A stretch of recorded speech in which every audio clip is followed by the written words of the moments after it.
یہی محبت کا انداز ہے. اور ان کا تعارف کرانے کے لیے بتایا گیا ہے, ان کے بارے میں بات کی ہے تو تب نام لیا گیا ہے. اور یہاں تعارف کرایا جا رہا ہے کہ محمد رسول اللہ, محمد صلی اللہ علیہ وسلم اللہ کے رسول ہیں. والذین معہ, اور جو لوگ ان کے ساتھ ہیں. اس وقت تو صحابہ کرام تھے نا, لیکن اگر یہی کہا جائے کہ آیت ان کے لیے ہے, نہیں. اس کا معنی یہ بنتا ہے جو لوگ بھی ان کی پیروی کرنے والے ہیں, جو لوگ بھی ان کا ساتھ دینے والے ہیں, ان کی نشانی کیا ہے؟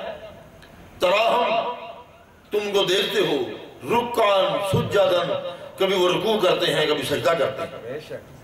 گویا کہ وہ نمازیں ادا کرنے والے ہیں, نمازی ہیں. یہ محبوب کی امت کی صفت بیان کی گئی, اور یہ صرف قیامت تک کے آنے والے مسلمانوں کے لیے. یعنی وہی محبوب کا امتی کہلوائے گا جو نمازیں پڑھتا ہوگا, جو نمازی ہوگا. ورنہ لا الہ الا اللہ کہنے سے امتی بن نہیں سکتا. امتی تبھی بنے گا جب محمد رسول اللہ پہ عمل ہوگا. لا الہ الا اللہ عیسائی بھی کہتے ہیں, یہودی بھی کہتے ہیں, اور لیکن وہ کافر ہیں, کیونکہ میں ان محمد فرق بین الناس, محمد صلی اللہ علیہ وسلم جو ہے وہ دنیا میں فرق ہے, لوگوں میں فرق ہے. جو ان پہ ایمان لے آیا وہ مومن ہے, جو ان سے ہٹ گیا وہ بے ایمان ہے, وہ مومن نہیں ہو سکتا, وہ کافر ہے. گویا کہ وہ آیات کریمہ, آیت مقدسہ جو اصحابہ کرام کی حالات میں نازل ہوئی, وہ تمام مسلمانوں کے لیے ہیں, اور قیامت تک کے مسلمانوں کے لیے وہ کارگر ہیں اور رشد و ہدایت کا سرچشمہ ہے. اور وہ آیت کریمہ, آیت مقدسہ جو کفار کی سرزنش میں نازل ہوئی, ان کی توبیخ میں نازل ہوئی, ان کی تنبیہ میں نازل ہوئی, وہ بھی قیامت تک کے آنے والے کفار کے لیے ہیں. قیامت تک کے آنے والے جو بھی بت پرست ہیں, کفار ہیں, جو محمد مصطفیٰ کی ذات کے کو نہیں مانتے, ان کی غلامی کا پٹا گلے میں نہیں ڈالتے, یہ سب ان کے لیے ہیں. قرآن جو ہے وہ ایک وقت واحد کے لیے نہیں آیا, وہ جب سے نازل ہوا ہے جب تک دنیا رہے گی اسی سے ہدایت دی جائے گی, اور یہی ہدایت کا سرچشمہ.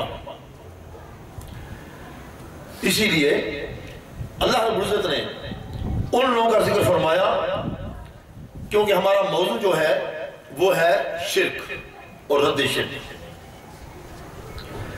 ہم نے اس لیے اس موضوع میں انتخاب کیا ہے کہ بعض نادان لوگ اپنی علمی بددیانتی کی وجہ سے سادہ لوگ مسلمانوں پہ حملے کرتے ہیں,